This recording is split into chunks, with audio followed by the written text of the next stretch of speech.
네, 앞서 보신 것처럼 이번 누리호 3차 발사에선 진짜 위성이 실려 올라갑니다. 어떤 위성들이 탑재가 되고 각각 어떤 역할을 하게 될지 조금 더 자세히 알아보겠습니다. 한국천문연구원 이재진 박사 나와 있습니다. 어서 오세요, 박사님. 네. 예. 저희 이번 3차 발사에 총 8대의 위성이 실려 올라가는데요. 각각 어떤 기능을 하는지 좀 간략히 설명을 해주신다면요. 네. 이번 누리호 발사 때 총 8대 위성이 올라가게 되는데요. 누리호에서 분리되는 순서대로 네. 설명을 드리도록 하겠습니다. 예.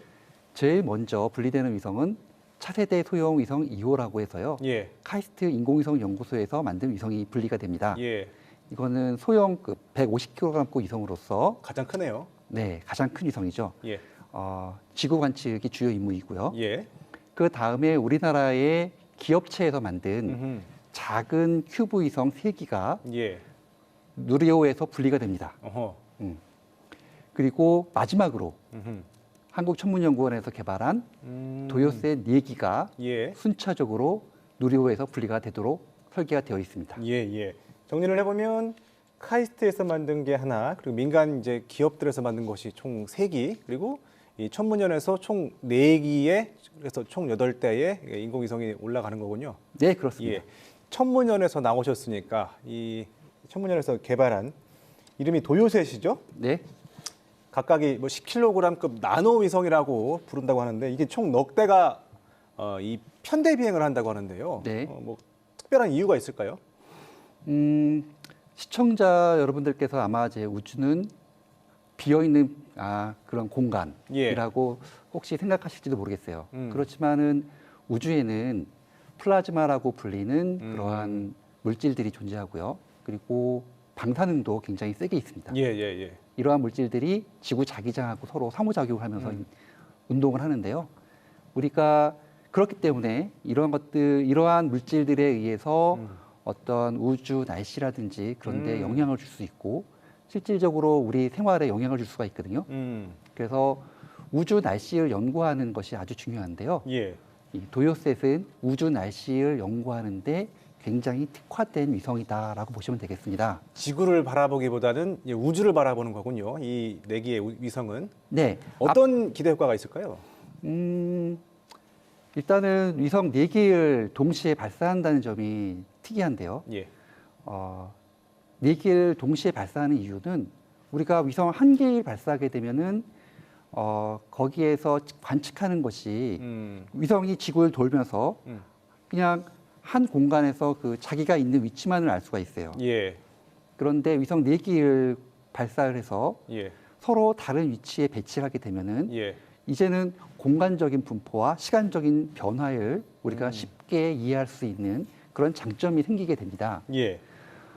근데 이 위성들이 각각 이제 뭐 처음에는 뭐 세로 형태로 편대 비행을 하다가 또 나중에는 가로 형태로 이렇게 편대 비행을 하는 이 편대를 좀 바꾸는 그런 기술을 시도한다고 들었는데 그 목적이 뭔지도 궁금합니다.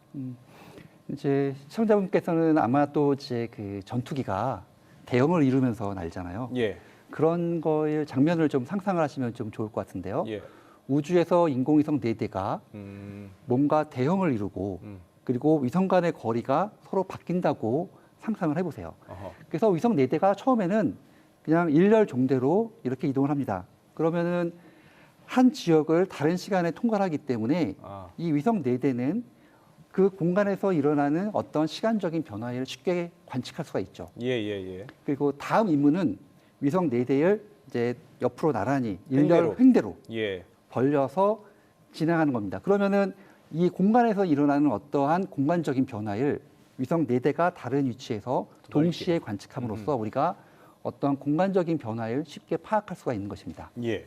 참 어려운 기술 같은데 그런 기술을 확보하기도 어렸을 거고 또 이 위성을 만드는데도 상당히 공을 들였을 것 같은데 사실 이 누리호가 2차 발사에서 성공을 하긴 했지만 이게 꼭 3차 발사가 성공한다라는 걸 보장하는 건 아니거든요. 그래서 이 누리호에 이 천문연에서 만든 이 인공위성을 싣고 올라가는 게 어떻게 보면 일종의 뭐 도박일 수도 있을 것 같다는 생각이 드는데 어떤 계기로 이 누리호를 선택하신 겁니까?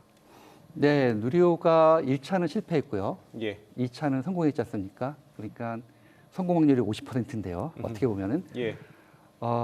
그런데 문제는 이제 그러니까 중요한 거는 사실은 누리호가 우리나라에서 우리 기술로 개발된 발사체라는 것이죠. 예. 그리고 도요셋도 우리 스스로 기술로 만든 위성이기 때문에 음흠. 우리 발사체로 일단은 우주로 간다는데 저희는 굉장히 큰 의미와 자부심이 있습니다. 예.